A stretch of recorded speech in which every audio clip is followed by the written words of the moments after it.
She began doing things that Kobe didn't understand. This new game was totally unlike the ones he played with his friends at school. Kobe was only 10 years old and in primary school. He loved playing soccer and reading storybooks. However, most days he returned to an empty house because his parents were always working. Mr. and Mrs. Omari ran a large shop in the local market. They worked hard daily to earn money and give Kobe a good life.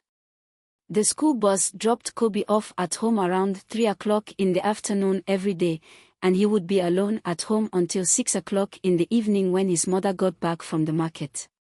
"I'm so bored staying here by myself," he complained one evening. "We are sorry, Kobe. It's just for 3 hours, his mother said. "We have to work hard to pay for your school fees and other needs." Kobe understood, but he still wished sometimes that they had more time for him. One day, Mrs. Omori had an idea. "Kobe," she said, "why don't we ask Auntie Merera, our neighbor who lives next door, to look after you until we come home?" Auntie Merera was their neighbor, a woman in her late 20s who lived alone. She was a spinster, meaning she was single. She was always cheerful and kind, so Kobe's parents trusted her. "Okay, Mom," Kobe agreed. He knew Auntie Merera well. She was very nice and often gave him small treats. With his approval, Kobe started staying at Auntie Merera's house whenever he came back from school. Auntie Merera's home was small but neat. She always greeted Kobe with a plate of food and a warm smile. "Kobe, come and eat. How was school today?" she would often ask. At first, Kobe felt a bit shy, but as time went on, thanks to her jovial personality and sweet stories, he became comfortable. Auntie Merera was exceptionally kind. She would buy cartoons and other fun children's movies for Kobe to watch on her small television. Eventually, she bought Kobe a Game Boy video game, which he loved so much. "Kobe, take this. It's for you," Auntie Merera said softly with a warm smile on her face as she handed him the toy. For the first time, Kobe was reluctant and shy to collect it at first, but she insisted, stating, "Kobe, you are the junior brother I never had. I will get anything you want." Kobe thanked her with a heart full of gratitude as he collected the Game Boy. However, from that day, things changed. It all started one Tuesday afternoon after Kobe had returned back from school. While he was with Auntie Merera, she suggested teaching him a new game. "This game is just for both of us, Kobe. Nobody else is allowed to play or know about it," she said softly, almost in a whisper. But Kobe did not understand the game at all. Auntie Merera made him see things and do things way beyond his time. She guided his hand to explore her body, which greatly confused Kobe. Even more confusing for Kobe were the sounds Auntie Merera made and her expressions as she played the supposed game. Midway, he interrupted by saying, "Auntie, I don't like this game." A worrisome and traumatized expression masked over his face. "Don't worry, Kobe. With time, you will come to enjoy this game," Auntie Merera assured him. Little by little, this little secret game became a daily routine, one that Kobe despised so much. He was young, tender, and too naive, and he never really understood the look of excitement or pleasure Auntie Merera had whenever they played this supposed game. Over time, Kobe started dreading going to Auntie Merera's house. He would wait long hours in school after the closing bell before returning home. On days like Friday, when the school closes earlier than usual, he would drag his feet slowly on the road in a bid to come back home late. One day, after having yet another game session with Auntie Merera, Kobe felt an urgent need to tell his parents, but he was scared. He couldn't explain why he was scared or felt reluctant to tell them, but he just had the feeling. Eventually, that evening, Kobe walked up to his mother in the kitchen. "Mommy, I want to tell you something," he started with a slow tone, almost in a whisper. "What is it, Kobe?"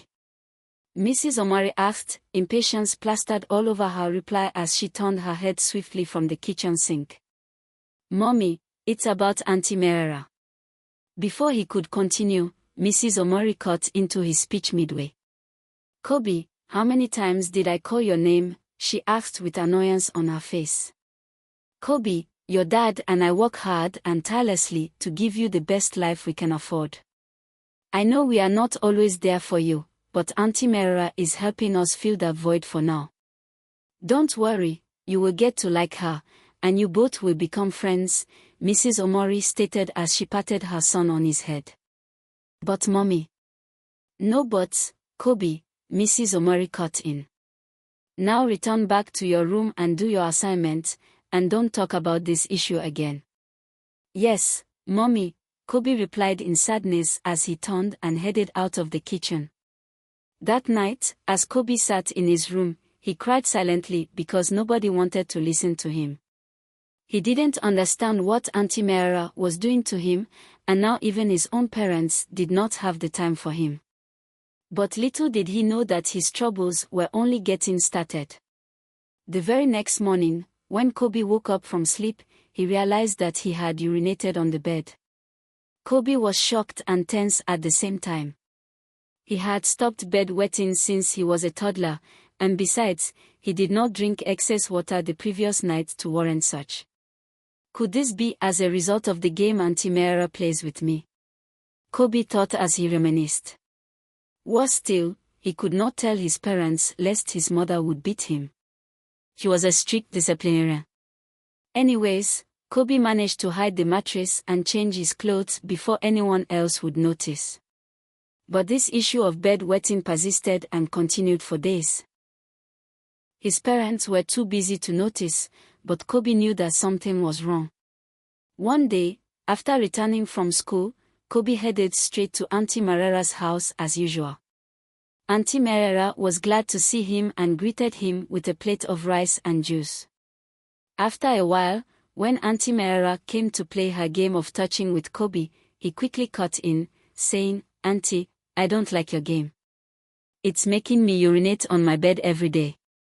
I don't think I am feeling good." Auntie Merera's expression changed immediately. For a minute, she looked like she was deep in thought, trying to understand what she just heard. Then suddenly, she put on a light smile, moved close to Kobe reassuringly, and said, "Don't worry, Kobe. You will be completely fine. It is very normal for boys your age to bedwet. You will get over it." But this did not comfort Kobe at all. He could not explain everything that was happening. Since he started this new game with Auntie Merera, he always felt unusually very anxious the moment he stepped into her house. His heart beat faster than usual, and he could feel the beat from his chest. He just so dearly wished that his parents would start coming back from work early so that he would stop experiencing all this. Soon enough, this started affecting his attention in school. Kobe, who was one of the brilliant pupils in class, could no longer concentrate on schoolwork. He no longer enjoyed playing like before. While his friends played in the school field during break time, Kobe would just sit at a corner, lost in thoughts, images of Auntie Merera's body flashing all over his mind. His class teacher soon took notice of this newly found behavior from Kobe. Mrs. Onichi was a loving and easy-to-read teacher. All the students and pupils loved her for her playfulness and her kindness. But one special skill Mrs. Onichi had was her gift of observation. Mrs. Onichi could easily tell when a student was feeling bad or just had a mood swing. This singular trait of hers made her easily associate with the pupils. Mrs. Onichi had been observing Kobe for a while and knew very well that something was wrong. He used to be a fun-loving and lively boy. Now he was mostly absent-minded and gloomy. After teaching in class one day, she asked Kobe to wait behind and see her at her desk. "Kobe, is anything the matter? You look lost these few days." Kobe stood in front of her desk with his head bowed in shame. He was contemplating whether to tell Mrs. Onichi or not. He was trying to speak, but the words felt too heavy for him to open up. No, ma'am, everything is fine, Kobe lied after some awkward moments of silence. Kobe, Mrs. Onichi started, if you are facing any personal challenges, feel free to share with me. I am your teacher. I am here to help you both educationally and otherwise. Eventually, she dismissed Kobe, but Mrs. Onichi was not convinced. She had, in fact, confirmed that Kobe was hiding something too big. He was scared to open up. That day, as Kobe went back home, he prayed that his parents had returned so he wouldn't have to go to Auntie Marera's house. But alas, everything was just the same. He stayed at Auntie Marera's house, and as usual, she played her game. But something very strange happened this time around. While playing her game, Kobe noticed that his genital organ became stiff and stood erect. This sent fear down his spine, and he swore to open up to Mrs. Onichi the next day. The next day in school, after a lesson, he walked straight to Mrs. Anika's desk, and with head bowed to the floor in embarrassment, he began, "Auntie, I have something to tell you." Mrs. Onichi leaned closer to pay more attention as she wore a very serious and assuring look. Kobe looked back and forth, left and right, just to ensure that nobody was eavesdropping or within a range that could hear what he was about to say. Then he leaned in closer to Mrs. Onichi and whispered to her ears, "It's Auntie Mera, our neighbor at home. She does things to me and makes me do things I can't explain." Mrs. Onichi was shocked. "Kobe, you have done well," Mrs. Onichi started with a look of hope. "You don't have to feel bad, my boy. Nobody deserves to go through what you have been through in the hands of Auntie Mera. Don't worry, I will do everything in my power to help you." For the first time in weeks, Kobe felt happy that someone had actually listened to him and was willing to help. On the other hand, he was scared because he didn't know what Auntie Marara's reaction would be when she found out. Mrs. Onichi quickly had a meeting with the headmistress and some of the school board, and they all agreed that indeed the matter was serious and needed to be treated urgently. The school authority summoned Mr. and Mrs. Omori to the school the very next day so as to discuss the new development from Kobe. Did Kobe get into trouble?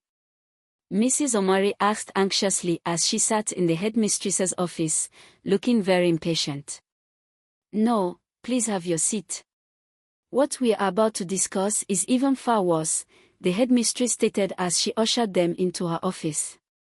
"Mr. and Mrs. Omori, your son has revealed to us some sad incidents about your neighbor, Auntie Mera. Kobe said that Auntie Mera touches him every day. Are you aware of this?" "What?" Mr. Omori thundered.